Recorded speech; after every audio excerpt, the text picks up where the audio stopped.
درود پاک پڑھیں۔ اللہم صلی علی سیدنا شفیعنا مولانا محمد بارک وسلم صلو علیہ صلاۃ و سلام علیک یا رسول اللہ صلی اللہ تعالی علیہ وسلم۔ اعوذ باللہ من الشیطان الرجیم، بسم اللہ الرحمن الرحیم۔ فمن یرید اللہ ان یہدیہ یشرح صدرہ للاسلام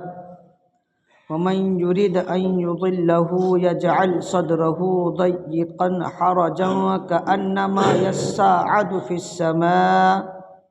كذلك يجعل الله الرجس على الذين لا يؤمنون۔ آمنت بالله صدق اللہ العظیم۔ اللہ رب العزت جل مجدہ الکریم نے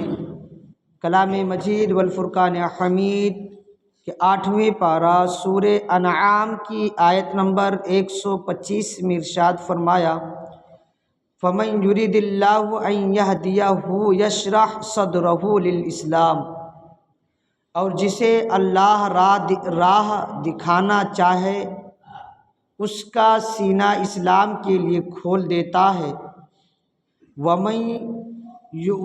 يُرِدْ أَن يُضِلَّهُ يَجْعَلْ صدرہ ضیقا حرجا کأنما یصعد فی السماء،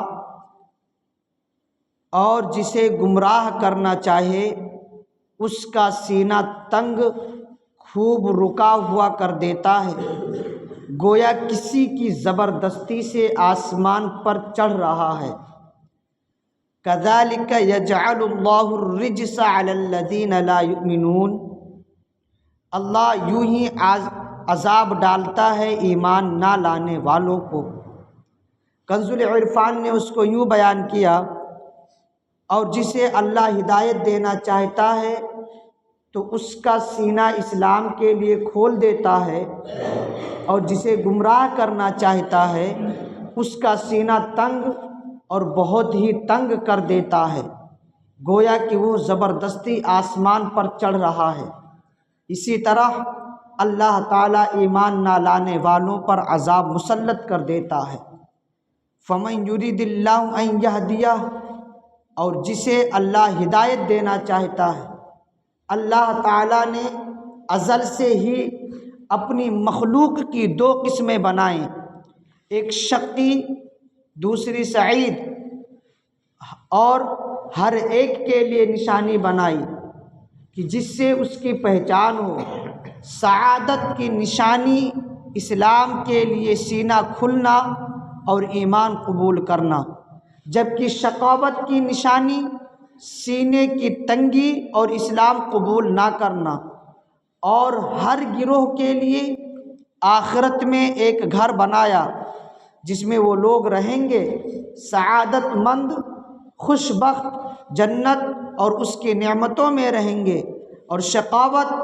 والوں کو جہنم کی آگ میں رہنا اور اس کا عذاب سہنا پڑے گا۔ حدیث میں ہے کہ آقا کریم صلی اللہ علیہ وسلم نے فرمایا، اللہ تعالیٰ نے ایک مخلوق کو پیدا فرمایا اور ارشاد فرمایا یہ جنت کے لیے ہیں اور مجھے کوئی پرواہ نہیں ہے، اور ایک مخلوق کو پیدا فرمایا اور فرمایا یہ جہنم کے لیے ہیں اور مجھے کچھ پرواہ نہیں ہے۔ اس آیت میں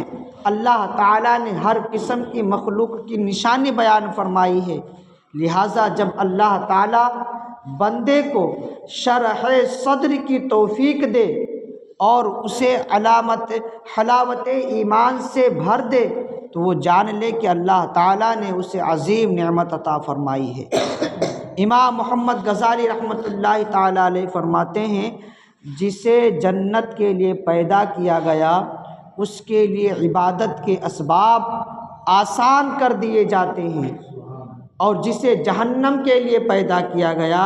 اس کے لیے گناہ کے اسباب آسان کر دیے جاتے ہیں، اور اس کے دل میں شیطان کا حکم مسلط کیا جاتا ہے،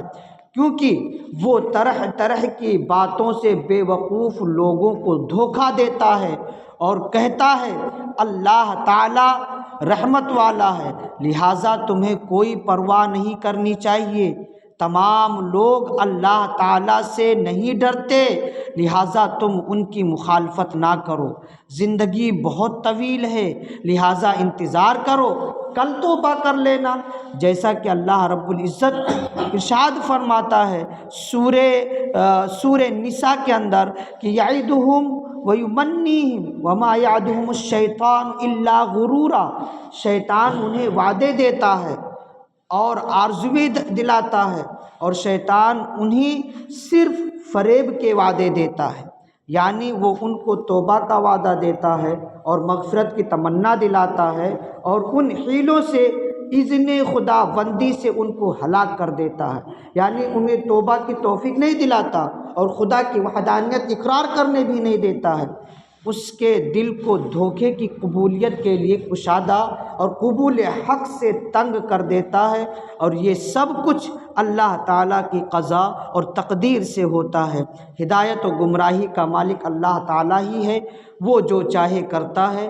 اور جو ارادہ فرمائے حکم دیتا ہے، اس کے حکم کو کوئی رد نہیں کر سکتا اور نہ کوئی اس کے فیصلے کو مؤخر کر سکتا ہے۔ اس نے جنت اور اہل جنت کو پیدا کیا اور ان کو عبادت پر لگایا، نیز جہنم اور اہل جہنم کو پیدا کیا اور ان کو گناہوں پر لگا دیا ہے۔ یعنی اللہ رب العزت جل مجدہ الکریم نے دو لوگوں کو پیدا کیا ہے، ایک جنتی کو ایک جہنمی کو، تو جنت میں جس کو بھیجنا ہے اس کے لیے کیسی بھی پریشانی آئے ان کو عبادتوں میں لگا دیا ہے، اور ایک شقی لوگ ہیں جن کو جہنم میں جانا ہے، وہ بھی ان کو اپنے کاموں میں اللہ نے ان کو مصروف کر دیا ہے، وہ گناہوں میں لگے ہوئے ہیں۔ اور کیسے کیسے گناہ؟ اب شیطان ہمارے سامنے تو آتا نہیں ہے کہ ہمارے سامنے سب کھڑا ہو جائیں گا، اے نماز پڑھنے مت جا، ایسا نہیں، ہم ہی میں سے کسی کو آڑ لائے گا، وہ ہم ہی میں سے کیا کریں گے؟ اتنی لمبی عمر ہے، ابھی جوانی کا عالم، بچپنا ہے، پھر جوانی آئے گی، پھر بڑھاپا ہے، تب کریں گے توبہ، دیکھیں گے۔ یعنی ایسے ایک ہیلے دے کر کے انسان کی زندگی یوں ہی ختم کر دیتا، اور پھر آخری میں نہ تو کلمہ نصیب ہوتا اور ایسے ہی دنیا سے بندہ چلا جاتا ہے، جہنم کے حوالے ہو جاتا ہے۔ اللہ رب العزت ہم سب کو کلام پاک کی باتوں کو سمجھنے کی توفیق فرمائے، اللہ اس کی برکت سے مالا مال فرمائے، دنیا اور آخرت میں عزت والی زندگی نصیب فرمائے۔